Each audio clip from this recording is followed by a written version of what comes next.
Merci d'être venu. Merci à Back Market de nous accueillir.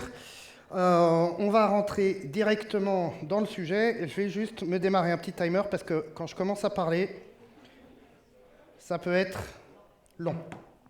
Super. Donc, aujourd'hui, je vais vous parler de cette fabuleuse annonce que JetBrains vient de faire, à savoir que Kotlin multiplatform est stable. Si vous avez déjà vu un de mes talks, vous savez que généralement, je fais des talks extrêmement techniques. Aujourd'hui, ça ne sera pas du tout le cas. Je vais me concentrer sur une vue d'ensemble, une vue globale. Le but est de discuter un peu de ce que Kotlin multiplatform apporte.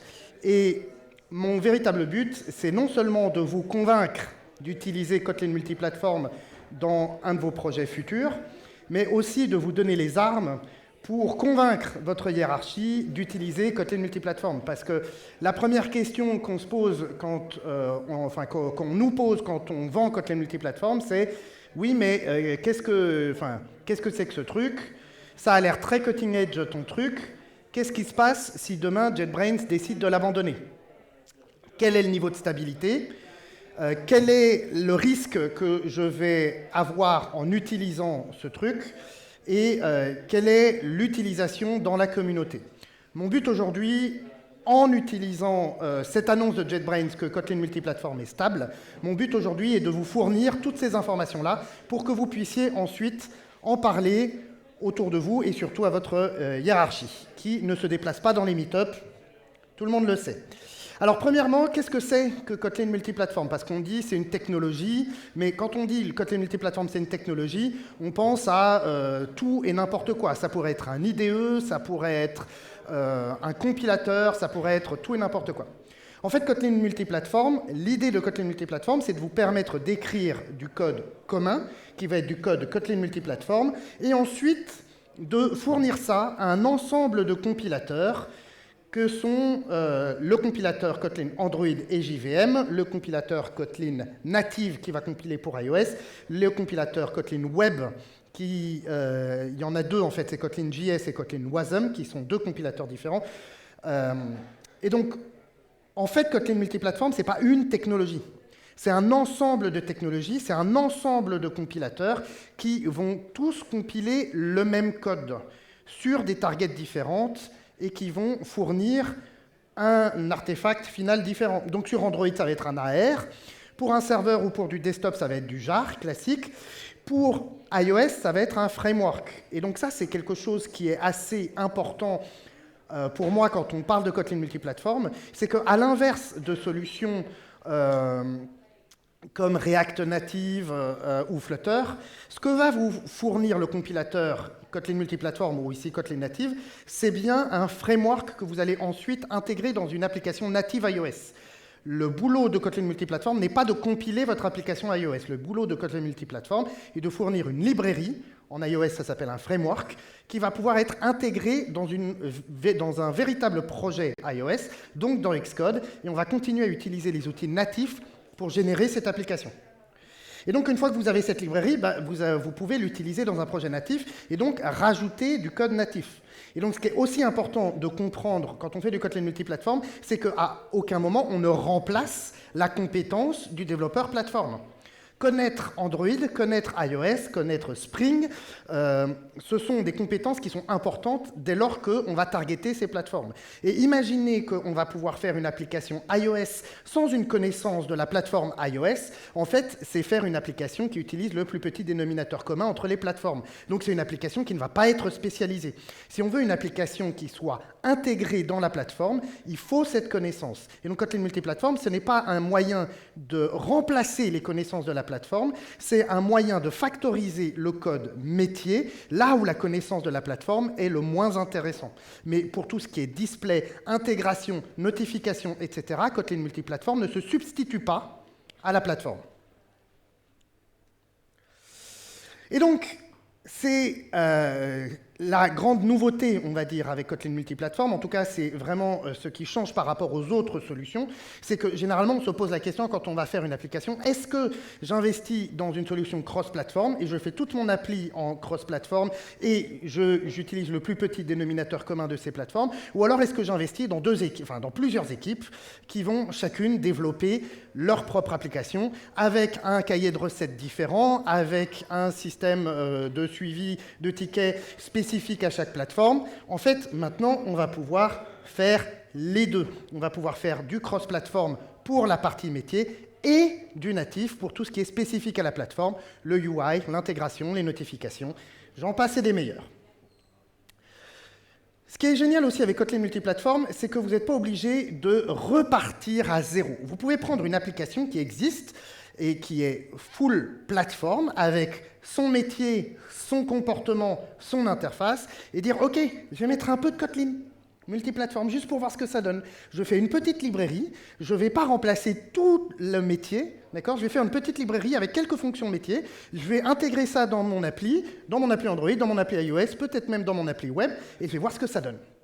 Et si ça vous plaît, on peut continuer, on peut aller un peu plus loin et dire « Ok, je vais mettre 50% de ma logique, ce qui est facilement factorisable, tout ce qui est vraiment commun aux plateformes, je vais le mettre là-dedans. » Et puis ensuite, vous vous sentez pousser des ailes et vous dites « Ok, je fais toute la business, toutes mes règles métiers en Kotlin multiplatform. » Et là, on commence à avoir un projet Kotlin multiplatform conséquent. L'étape suivante, c'est évidemment de factoriser le comportement. Factoriser le comportement, c'est un peu plus compliqué parce que en Android, généralement, on fait du MVVM ou du MVI. En iOS, on fait du MVC. Donc, factoriser le comportement, c'est une autre problématique. Et surtout, ça signifie modifier le UI natif pour qu'il puisse s'intégrer avec ce nouveau comportement. Mais au final, voilà ce que nous, on recommande. C'est-à-dire avoir le métier et le comportement en multiplateforme. Donc, c'est avoir toutes les règles de comportement, qu'est-ce que l'application fait, dans quel cas, ainsi que toutes les règles métiers, comment elle le fait, en multiplateforme, tester une fois, déployer sur toutes, mais dire à un utilisateur lambda d'un iPhone qu'il va utiliser une application qui utilise Material Design, c'est se mettre une étoile sur le store, soyons clairs. Ça n'arrivera pas, ça ne va pas lui plaire. Okay, c'est comme les applications qui utilisent Cupertino sur Android. Personnellement, j'ai horreur de ça. Donc, oublier l'intégration de la plateforme, ce n'est pas une bonne idée. Donc nous, ce qu'on recommande, c'est de factoriser le métier, le comportement, mais de continuer à avoir une UI et une intégration qui soient spécifiques à la plateforme, parce qu'en réalité, il y a des langages de design que les utilisateurs Android et iOS ont appris à manipuler, et il faut utiliser ces systèmes-là. Si jamais on vous demande « Oui, non, mais qui utilise Kotlin multiplatform ?»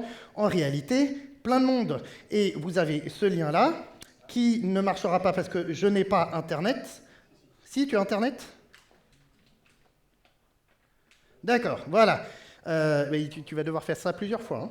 Voilà, vous avez des case studies ici qui sont publiés par Kotlin.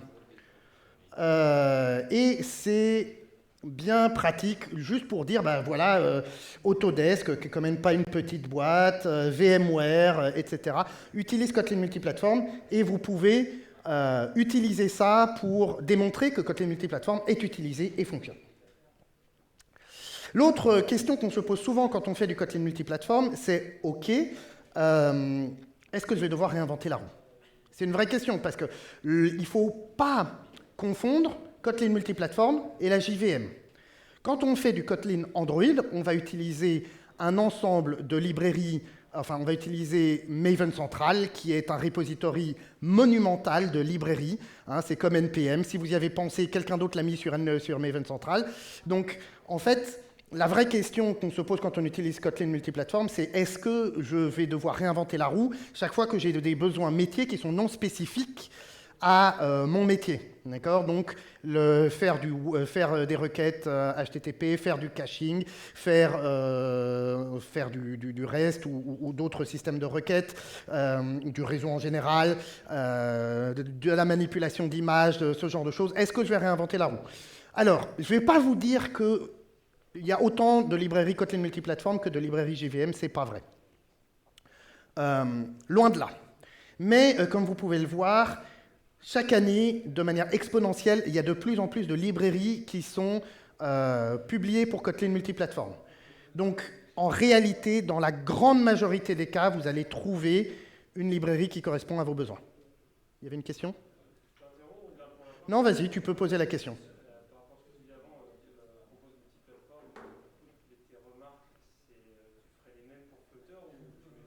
Alors, Compose multiplateforme, on en parle à la fin du talk. C'est complètement dans l'histoire, mais t'es un peu en avance. Voilà. Donc, tout ça pour dire que des librairies, il y en a pas autant. Si jamais vous faites des librairies pour Kotlin et que vous vous dites, tiens, je mettrais ça en Kotlin multiplateforme, excellente idée, faites donc ça. Mais oui, il y a un écosystème qui grandit et aujourd'hui, dans la grande majorité des cas, vous allez trouver ce dont vous avez besoin. Et si, par malheur, vous ne trouvez pas, eh ben, c'est une bonne opportunité pour le rajouter à la librairie mondiale de connaissances. Un lien pratique. Non, c'est bon. Un lien pratique, c'est ce Awesome Kotlin Multiplatform qui liste un nombre assez conséquent de librairies triées par type. Et donc, ça vous donne un bon point d'entrée pour trouver des librairies Kotlin multiplateforme. C'est fait par TerraCock, mais c'est un lien qui est officiellement supporté par JetBrains. Alors, Kotlin multiplateforme existe depuis plusieurs années, mais aujourd'hui, il est stable. Voilà. Qu'est-ce que ça change? En réalité, pas grand-chose. D'accord? Ce que ça change, c'est plutôt l'engagement que met JetBrains à maintenir ce produit sur un temps long. Ça veut dire que JetBrains va maintenir le support du compilateur, et notamment sa rapidité d'exécution, sa stabilité, etc., les features du langage qui permettent de faire du Kotlin multiplateforme, ainsi que les API de librairie qui sont fournis par l'équipe de Kotlin multiplateforme à l'intérieur du langage comme à l'extérieur du langage.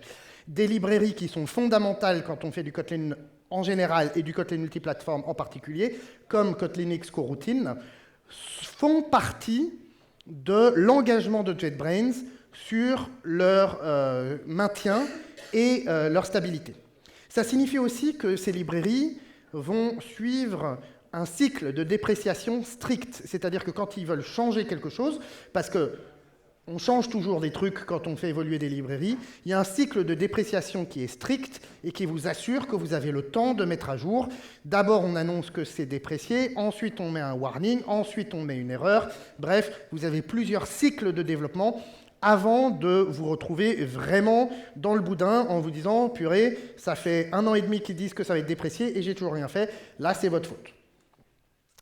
Mais ce n'est pas uniquement au niveau du langage, c'est aussi au niveau de tout ce qui est tooling. Donc le support au niveau de l'IDE pour Kotlin multiplateforme, il entre dans cet engagement de stabilité et le tooling au niveau du build, il entre aussi dans cet engagement de stabilité. Et vous avez un petit lien qui est Kotlin/KMP Stability qui vous permet d'aller voir qu'est-ce que ça veut dire. Alors attention, Kotlin multiplateforme est stable, mais en fait, tous les éléments de Kotlin multiplateforme ne sont pas tous stables. Qu'est-ce que je veux dire par là? Kotlin multiplateforme est stable, et vous pouvez l'utiliser, vous pouvez utiliser tout un ensemble qui est stable. Mais certaines API qui sont bien marquées, en opt-in dans l'API de Kotlin, ne sont pas forcément stables, et vous pouvez les retrouver là. Mais de toute façon, si vous les utilisez dans votre code, ça va vous dire, attention, là, il faut que vous fassiez un opt-in pour vous assurer que vous soyez au courant que peut-être ça va changer parce que ça n'entre pas dans la stabilité. Donc voilà, c'est pour ça qu'ils définissent 3 niveaux, expérimental, best effort et stable. Et ils vont vous dire, OK, quelles sont les plateformes qui sont stables? Bonne nouvelle, Android et iOS y sont. Si ce n'était pas le cas, ça ferait mal. Et au niveau de Compose multiplateforme aussi, ils ont voilà, ce qui est expérimental, ce qui est en alpha, ce qui est en bêta, ce qui est stable. Donc là, avec ça, vous pouvez aller voir et dire, OK, on utilise ça, c'est stable. Ça veut dire que JetBrains s'engage à le maintenir. Quelque chose qui n'est pas stable, je vous donne un exemple, c'est les expect classes, et donc les actual classes. En Kotlin multiplatform, on peut vouloir dire, OK, j'ai une classe, elle s'appelle plateforme, et je veux qu'elle soit implémentée de manière différente quand on est sur Android et sur iOS. Okay. Et là, par exemple, ce qu'on voit, c'est que j'ai une expect class et elle doit avoir un constructeur et elle doit avoir un name. Ça ressemble à une interface, mais ce n'est pas une interface. C'est très important. Et la syntaxe des actual classes, elle est un peu bizarre. Il faut mettre des actuals partout. C'est une actual class. Et comme dans le expect, on demande un constructeur, il faut mettre actual constructor. Même si le constructor ne prend pas de paramètres, il faut mettre actual constructor. Parce qu'on se conforme à la demande de l'expect class. Et ensuite, on va mettre un actual val name ici, par exemple. Ces expect class, en réalité, la plupart des cas, elles peuvent être remplacées avantageusement par une interface avec une expect function. On va créer une interface, d'accord? Cette interface, elle n'est pas expect. Tout ce qu'on dit, c'est qu'elle existe. Il y a une interface, plateforme, qui contient une propriété name. Et là, je vais faire une expect function, et je vais dire que cette function doit retourner une plateforme. D'accord? Et donc, dans chacun de mes sources set plateformes, je vais implémenter cette interface et implémenter cette expect function qui retourne cette interface. Ça, c'est stable. Et d'ailleurs, de toute façon, avant même qu'il fasse cette différence entre expect function et expect class, nous, on disait déjà, utilisez pas les expect class. Enfin, à moins que vous en ayez vraiment besoin et qu'il y ait des choses que vous puissiez pas faire avec les interfaces et les fonctions, utiliser les interfaces et les fonctions, c'est beaucoup plus facile de raisonner en interface et en fonction. Aujourd'hui, les expect classes ne sont pas considérées comme stables, elles fonctionnent très bien. Elles ne sont pas stables, pas parce qu'il y a des bugs, elles ne sont pas stables parce que JetBrains n'est pas très satisfait de l'API, n'est pas très satisfait de mettre des actuals partout, n'est pas très satisfait de la manière dont elles fonctionnent en termes de grammaire. Mais en termes de fonctionnalité, elles fonctionnent très bien. Simplement, si vous utilisez des expect classes, l'IDE va vous dire, attention, ça, on va peut-être le changer parce qu'on n'est pas très content de la manière dont ça s'écrit. Alors que si vous faites des interfaces et des fonctions, vous assurez que votre code, il est plus simple et il est plus... il entre dans la norme de stabilité. Voilà, donc de manière générale, utiliser des expect functions. Voilà, ça c'est un exemple, c'est pas le seul, je ne vais pas rentrer dans les détails, mais ça c'est un exemple de le genre de choses que l'équipe de JetBrains, c'est le genre de compromis que l'équipe de JetBrains a fait pour rendre Kotlin multiplatform stable. Les expect functions, c'est stable, ça ne changera pas. Les expect classes, ça risque de changer ou pas. On verra s'ils trouvent une meilleure solution ou non. Quelque chose qui est arrivé avant l'annonce de Kotlin multiplatform stable, mais qui est quand même particulièrement utile, c'est cette nouvelle manière de déclarer des plateformes et surtout les source sets associés. Si je déclare que je crée une librairie Kotlin multiplatform avec Android target, donc je target Android, mais aussi iOS, et en fait je suis obligé de targeter 3 iOS. x64 pour ceux qui ont des Intel, simulator ARM64 pour ceux qui ont des M1, M2 et maintenant M3, et ARM64 pour les iPhones, parce que le but c'est quand même de targeter les iPhones. Mais je suis obligé en plus de ARM64, je suis obligé de mettre les 2 autres targets pour pouvoir tester sur mon simulateur.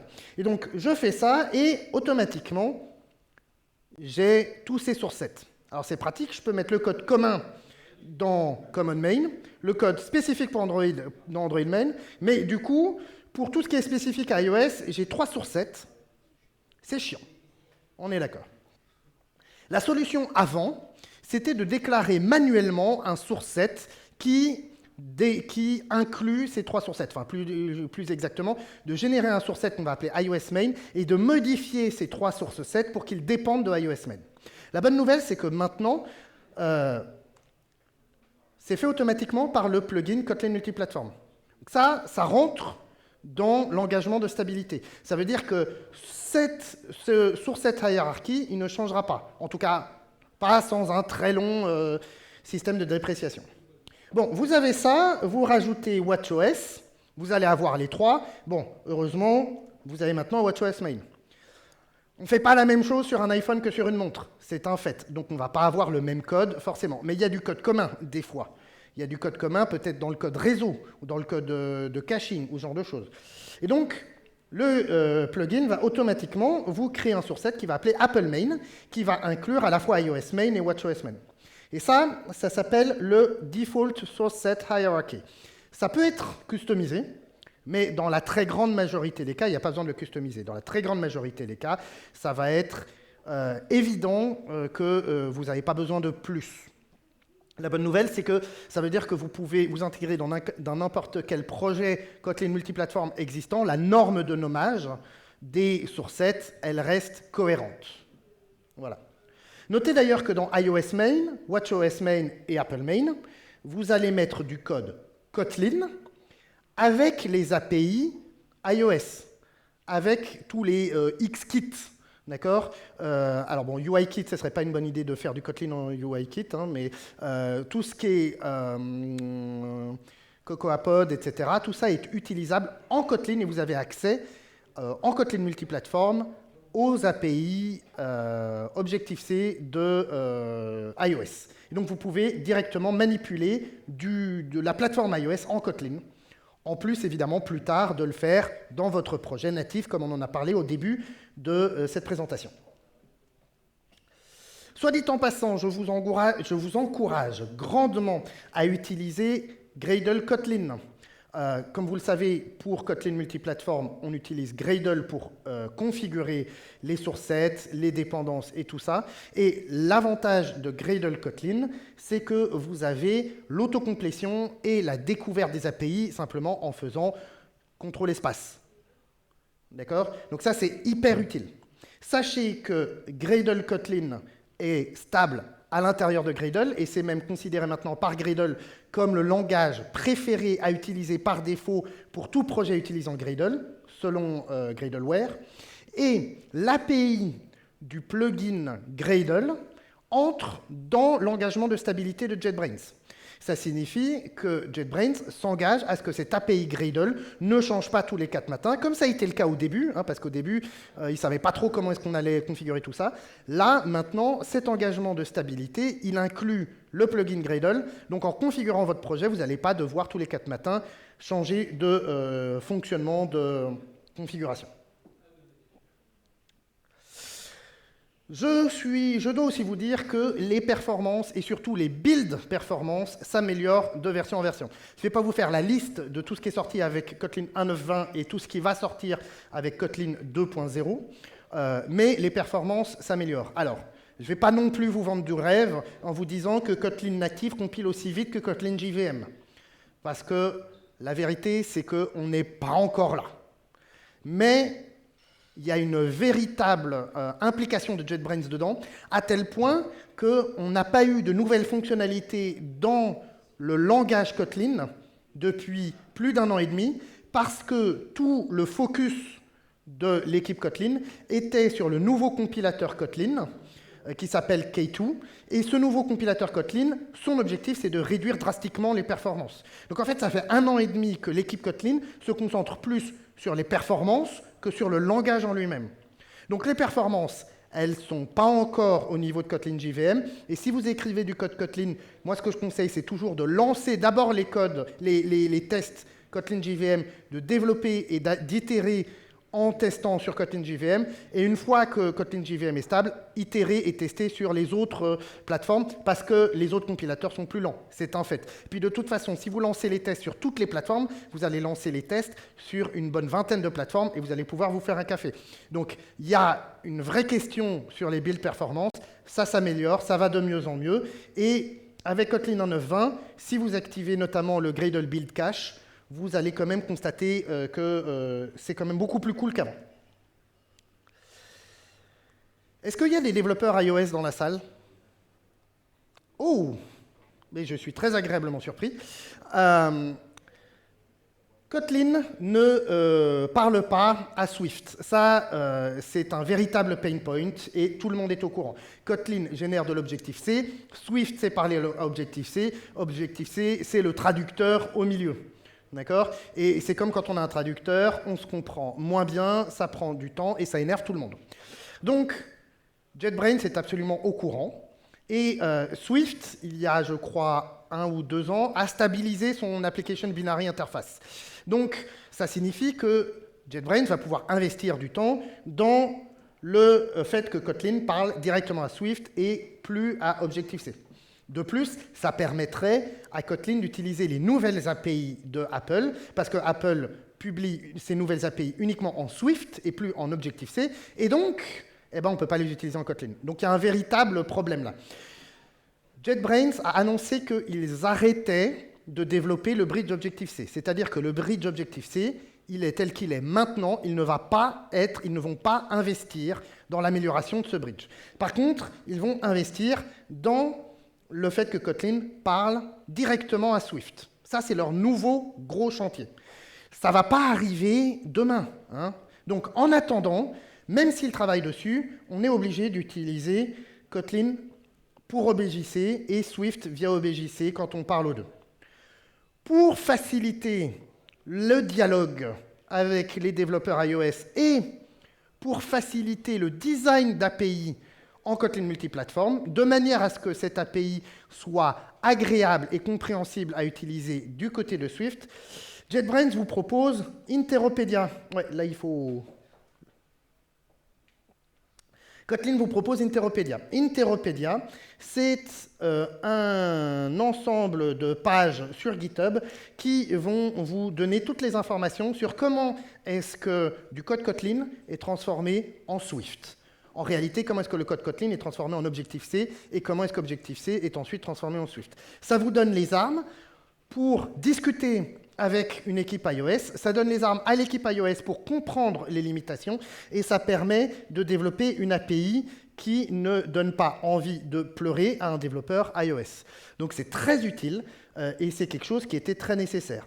C'est utile tant que le bridge Swift direct n'est pas développé, mais en attendant, c'est un lien que je vous encourage à potasser parce que ça vaut vraiment le coup. Ok, pour répondre à ta question, évidemment, maintenant, grâce à Compose Multiplateforme, on peut tout développer en Kotlin. On peut faire le business, enfin le métier, le comportement et l'interface utilisateur, le tout en Kotlin. Alors, est-ce que c'est une bonne idée de le faire? Parce qu'en réalité, Compose Multiplateforme, c'est Material Design. D'accord? Et comme je l'ai dit, si jamais vous déployez une application Material Design sur le store iOS, vous allez probablement vous prendre un retour de bâton, que moi, je trouverais justifié. Donc, pour moi, il y a 2 raisons pour lesquelles vous allez utiliser Compose Multiplateforme. C'est lorsque vous faites un Minimum Viable Product, c'est-à-dire, vous voulez développer un truc rapidement, pour valider le concept. Vous voulez le mettre entre le plus de mains possible dans votre boîte, peut-être qu'il y en a la moitié qui sont sur iOS, l'autre moitié qui sont sur Android. Vous voulez juste proposer un fonctionnement, vous voulez proposer quelque chose. Vous pouvez l'écrire entièrement en Kotlin, faire la UI en Material Design et déployer ça sur des iOS et sur des Android. Ça, c'est un très bon moyen d'aller vite, d'itérer rapidement. Et vous vous dites, OK, j'ai déjà le business et le comportement. Lorsque mon MVP sera validé, j'investirai du temps, ou peut-être j'investirai une équipe pour créer une véritable UI en SwiftUI qui s'intègre correctement dans mon appli iOS. L'autre, pour moi, bon use case, c'est si jamais vous faites un Domain Specific Application, c'est-à-dire une application que vous n'allez pas déployer sur le store, mais que vous allez donner directement à votre client.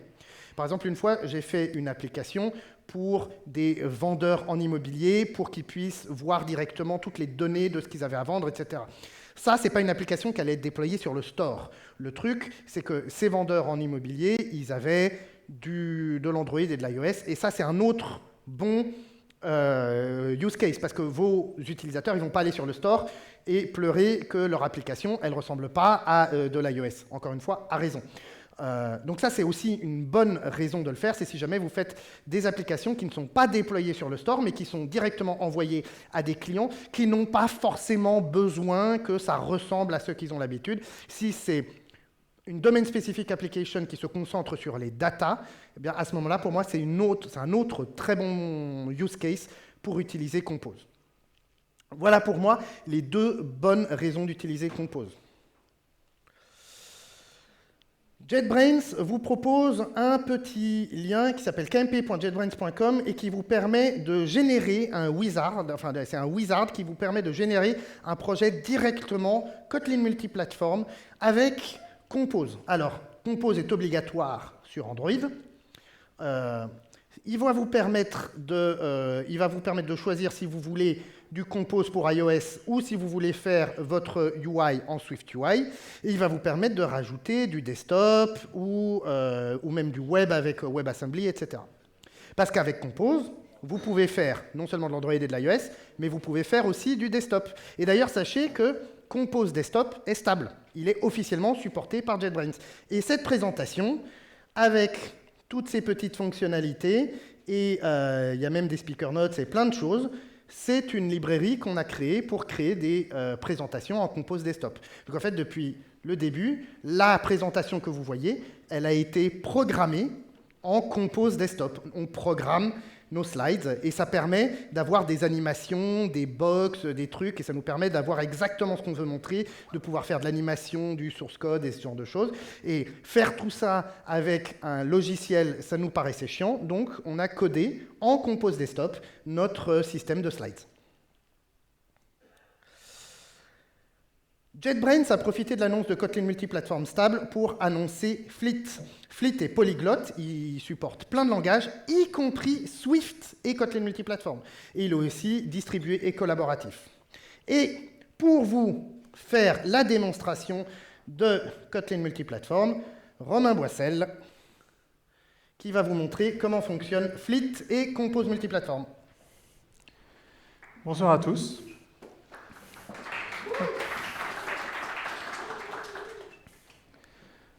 Alors, on va commencer par un petit tour.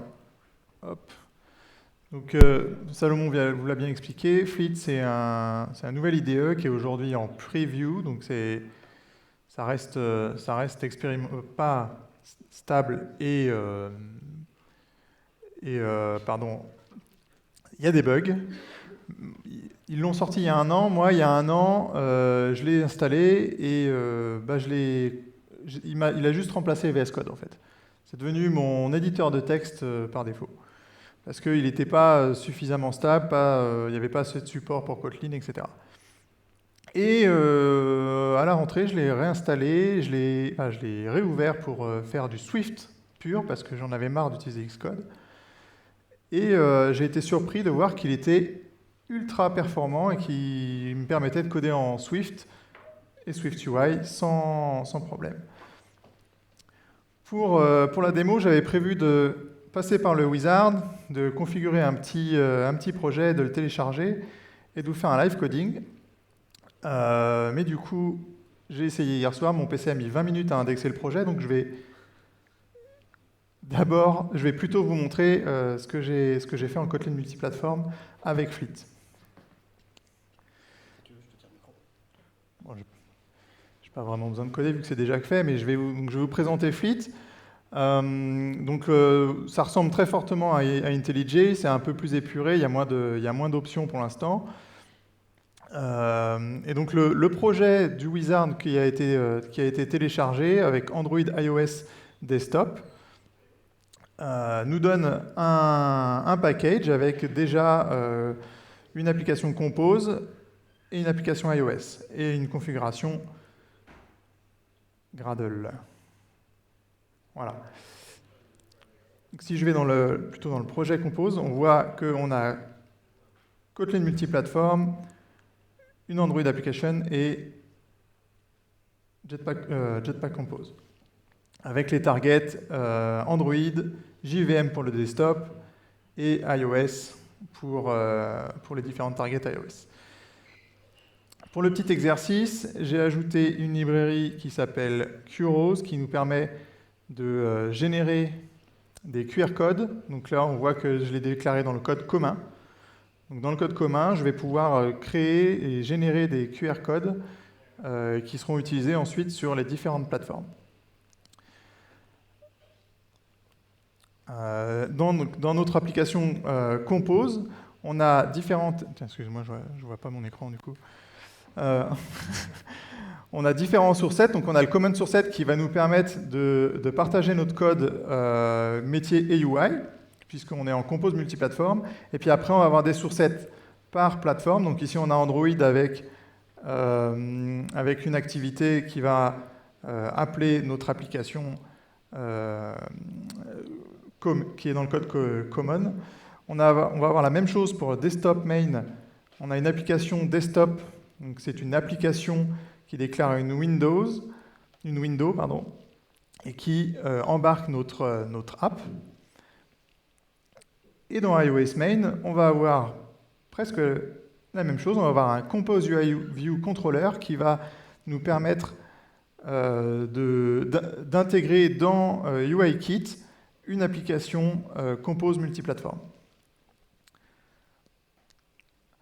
Un truc cool avec Fleet, c'est qu'on peut naviguer dans du code Kotlin multiplateforme et Swift. Donc par exemple, si je fais un contrôle-clic pour voir où est-ce que c'est utilisé, évidemment, ah non, c'est celui-ci. Si je regarde où est-ce qu'est utilisé mon view controller dans mon projet,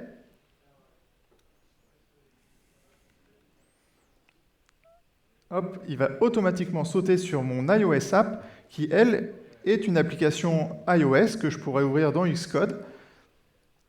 Et donc, je peux naviguer entre Swift et Kotlin sans problème, ce qui est un énorme gain de temps quand on fait du Kotlin multiplateforme, parce qu'avant, on utilisait IntelliJ pour faire le Kotlin multiplateforme, et éventuellement Android Studio pour la partie Android, et Xcode pour la partie Apple. Et donc, ça surcharge un peu le workflow.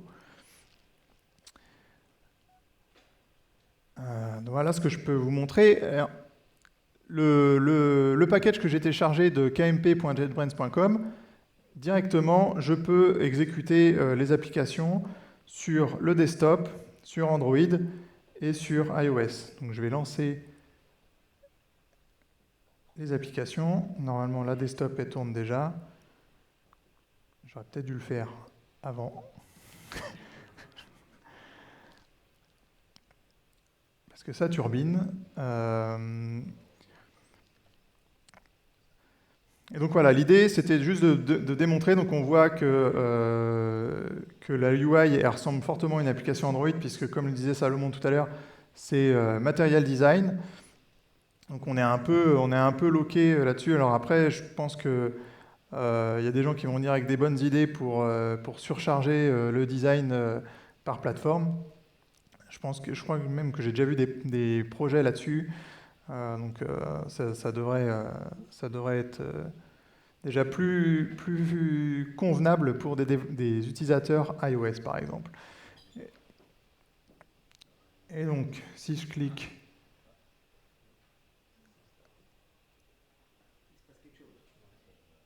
Ça génère des QR codes, et voilà, on a notre application iOS avec un look and feel Android. Ouhou. Et voilà. Donc, normalement, on a le même QR code qui pointe sur... C'est pas le même? Si, c'est le même.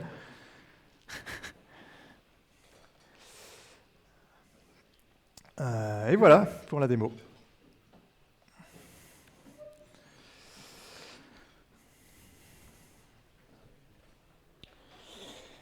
Voilà, donc ce qu'il faut retenir de ça, c'est que Fleet est un IDE qui, lui, n'entre pas du tout dans la stabilité, dans l'engagement de stabilité de JetBrains, mais c'est un IDE qui se pose comme un peu le futur du développement Kotlin multiplateforme.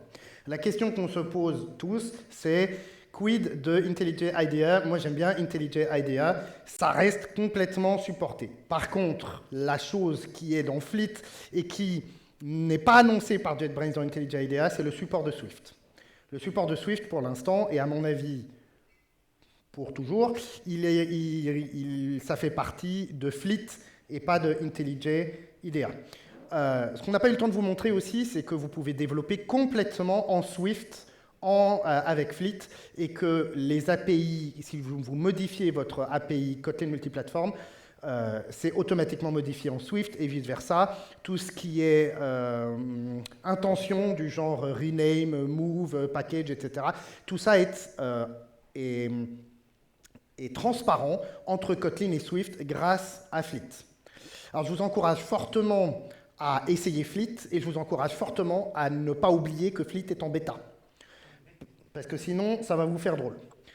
Je termine par l'instant promo. Cette vidéo est sponsorisée par Coding Coders, la boîte que Romain et moi nous avons fondée. On s'est spécialisé dans Kotlin et Kotlin multiplatform. On fournit 2 ensembles de services. On fournit des formations sur Kotlin, les coroutines, Kotlin multiplatform, l'intégration de Kotlin multiplatform, etc.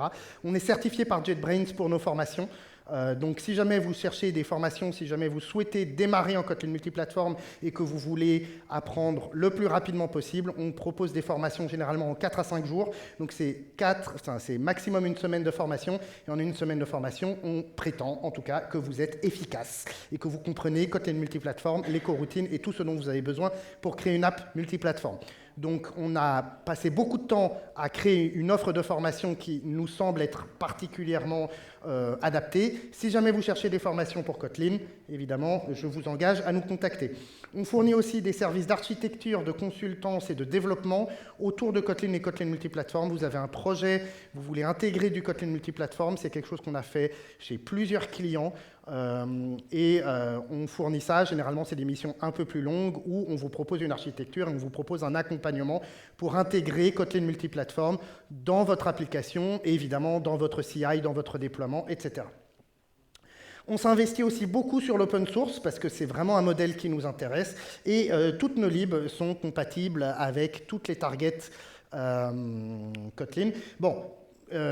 Cette librairie qui nous permet de faire des présentations, par exemple, qui s'appelle Cup pour Compose Your Prez, elle est compatible uniquement desktop et web, mais sinon on a une librairie qui s'appelle Codeine qui fait de l'injection de dépendance, on a une librairie qui s'appelle MochaMP, on a une librairie de logging, enfin on a plusieurs librairies qui sont compatibles avec l'entièreté des plateformes et ces librairies sont complètement open source, il n'y a pas de version pro, on ne vous demandera pas de payer si jamais vous les utilisez dans une app qui fait plus, on ne lock pas des features, on croit vraiment fortement au modèle de l'open source complet. Donc n'hésitez pas à nous contacter, contact@codeine.net si jamais vous voulez des formations, de l'architecture, de la consultance, tout ça. Instant promo terminé, merci à tous de nous avoir écoutés et je vous dis à très bientôt. Est-ce qu'il y a des questions? On a 1 minute pour les questions.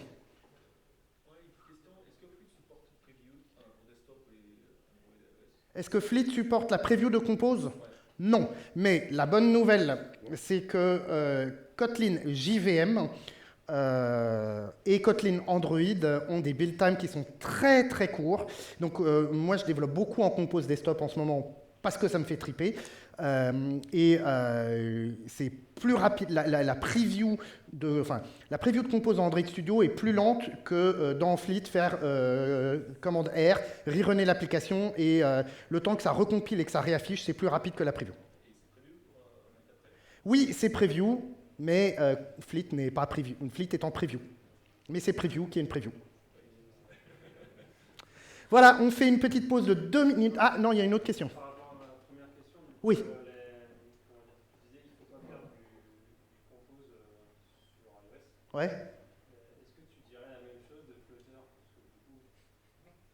Ah non, alors Flutter, ils ont je ne pense pas du bien de Flutter, mais c'est une opinion personnelle, donc je vais essayer de dépasser ça. Flutter, ils ont un système où ils essayent d'émuler Cupertino dans leur UI. Donc en fait, quand tu déploies sur Android, ça ressemble à du matériel. Quand tu déploies sur iOS, ça ressemble à du Cupertino. Mais ils font ce qu'ils peuvent, ça reste du plus petit dénominateur commun. D'accord? La manière, les tab bars, etc., tout ça, ils font en sorte que ça ressemble à du Cupertino, mais en réalité, ce n'est pas du Cupertino. Mon opinion, c'est que si jamais on veut s'intégrer dans une plateforme et toucher l'utilisateur de la manière la plus facile pour cet utilisateur. À ce moment-là, il y a Apple qui a déployé des centaines de milliers d'heures ingénieurs pour développer leur système qui s'appelle SwiftUI. Google fait la même chose pour Compose pour Android. Et utiliser un système qui va émuler ce système et qui n'est pas ce système, personnellement, je n'y crois pas. Mais en tout cas, Flutter a fait ce choix-là, qui n'a pas encore été fait et qui, à mon avis, ne sera pas fait par Compose multiplateforme. Donc, en gros, est-ce que c'est une bonne idée d'utiliser Flutter ? Si tu as envie de faire du Dart et que tu te sens à l'aise dans l'écosystème Dart et Flutter, c'est pas moi qui vais te dire de ne pas en faire, mais je crois beaucoup plus à l'histoire de créer un code commun et faire une UI spécifique pour la réussite d'une application grand public, j'entends.